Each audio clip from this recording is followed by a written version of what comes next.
Snow on the ground outside a farm called Hinterkaifeck. And in that snow, footprints, leading from the woods straight to the front door. Here's the part that should mess with you. Investigators followed those tracks all the way around the property, looking for where they led back out. There weren't any. Whoever walked onto this farm never walked off it, at least not on the ground. 4 days later, neighbors found 6 bodies here. And here's the thing, how they died isn't even the most disturbing part of this story. It's what happened after. Someone stayed on this farm, 3-4 days after the murders, fed the animals, cooked meals in the kitchen, let the neighbors watch smoke curl out of that chimney while the family lay dead 50 feet away. Stay with me to the end, because you're going to hear about the footprints, the sound in the attic nobody could explain, the 7-year-old girl who survived for hours after the attack, and the neighbor whose story still doesn't add up 100 years later. This case has never been solved, but it's never stopped being investigated either. To understand why this case still haunts investigators, you gotta know who was living behind that door. 6 people, and a farmhouse with a reputation. Andreas Gruber, the patriarch, not exactly popular with the neighbors. And 7 years before the murders, he'd been formally accused in court of something unspeakable. Incest. Against his own daughter? That daughter's name was Victoria. She had a 7-year-old girl, Silly, and a baby boy, Josef, just 2 years old. Officially, Josef's father was Victoria's husband, Carl, reported dead on the battlefields of World War I. Unofficially, the whole village believed baby Josef's real father wasn't a dead soldier at all. It was Andreas, his own grandfather. Now, here's where it gets strange. 6 months before the murders, the family's live-in maid quit. Suddenly, and according to the locals, she said the house was haunted. Footsteps, voices, that feeling of being watched. Take that one with a grain of salt. It's exactly the kind of detail that gets bigger every time someone retells it for 100 years. But whatever she felt in that house, it was enough to make her walk away from a paying job. Her replacement was a 44-year-old woman named Maria Baumgartner. She arrived the morning of March 31st, 1922, dropped off by her own family.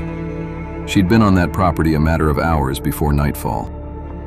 In the days before March 31st, Andreas started noticing things, small things, the kind you'd brush off on their own.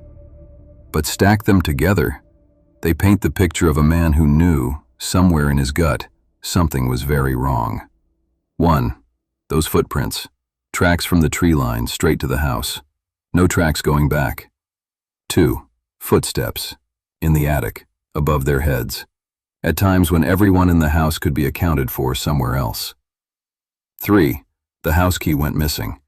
Then, days later, it just turned up again, right where it always sat, like someone borrowed it long enough to make a copy. 4. A newspaper, from Munich. A paper this family didn't even subscribe to, just sitting on their property. And 5. Fresh scratch marks on the lock of the tool shed. The same shed that investigators believe held the exact tool the killer was about to use. A mattock. A simple tool for breaking up soil.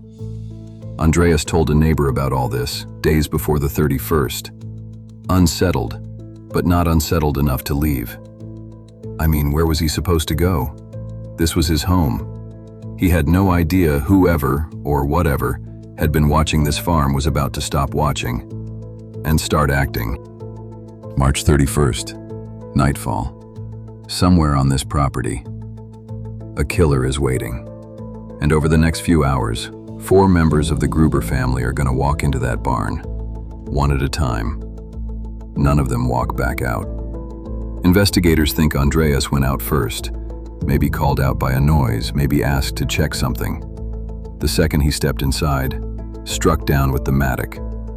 Then Cecilia, his wife. Then Victoria. Each one walking into that barn, with no idea what had just happened to the person before them. And then, 7-year-old Silly. Here's the detail investigators still can't talk about without pausing. When her body was examined, they found she hadn't died instantly, like the others. She survived the attack, lived for hours afterward, in the dark, in the hayloft, next to her murdered family, alone. The killer wasn't finished. They walked, calmly, back to the farmhouse, a completely separate location, because two more people hadn't been lured out to the barn. Maria Baumgartner, the maid who'd arrived that same morning, no time to learn a single one of this family's secrets, and baby Joseph, 2 years old, asleep in his crib.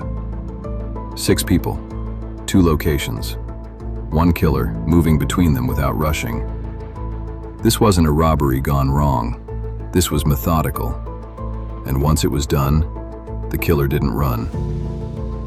This is the part of the Hinterkaifeck case that separates it from almost every other unsolved murder in history. The killer stayed. For 3 to 4 days after the murders, someone kept living on this farm, fed the livestock, milked the cows, on schedule, the way a farmhand would know to. Cooked meals in the Gruber's own kitchen, ate off their plates, while 6 bodies lay in the barn less than 100 feet away. And neighbors, from a distance, watched smoke rise out of that chimney, multiple days in a row. They figured the family was just keeping to themselves, the way they always did. They were watching the killer's fire, and they had no idea. And here's the detail that rules out the easy explanation. When police finally searched the property, they found cash, gold, untouched, right there. Whoever did this didn't want the Gruber's money. So if it wasn't robbery, what was it? Suspect number 1 lived right next door. Lorenz Schlittenbauer, a neighboring farmer, and Victoria's ex. He'd already fathered 1 child with her, who died in infancy. And a lot of people in the village believed baby Joseph was his too? Here's what makes him suspicious. Schlittenbauer was one of the men who found the bodies, and witnesses said he acted strange at the scene, moving things, touching the bodies. Before police could document anything, his story shifted more than once over the years. He got investigated, again and again, all the way into the 2000s when police reopened the case with DNA testing. Never charged, no physical evidence ever tied him to it. Suspect number 2 might not even have been alive. Carl Gabriel, Victoria's husband, baby Joseph's official father, reported killed in World War I years before the murders. But there's no confirmed body, no clean death record, which has fed a theory that's followed this case for a century, that Carl never died at all, that he came home in secret, found out his wife had a son that couldn't be his, and did something about it. And then there's the theory it wasn't personal at all, that a total stranger had been secretly living in that attic. It'd explain the footprints, the noises overhead, the newspaper nobody recognized. But it doesn't explain how a total stranger knew this family's daily routine well enough to feed the animals and milk the cows for 4 straight days, without one single neighbor noticing anything was off. That takes intimate knowledge of this family's life. In the 2000s, German police exhumed remains and ran DNA tests, hoping modern science could finally close this thing. As of today, it hasn't. Hinterkaifeck Farm was eventually torn down. The land's still there, just outside Wangen, Bavaria. Nothing marks it, no plaque, just fields. Someone walked onto that property, killed 6 people with a farm tool, and then stayed. 4 days, milking cows, eating dinner, a few feet from the people they'd just murdered. And when they finally left, they left no name behind. 104 years later, we still don't know who they were. If you had to pick a suspect from everything I just laid out, Schlittenbauer, the husband who might not even be dead, or someone this family never knew was watching them, I want to hear your case. Drop it in the comments.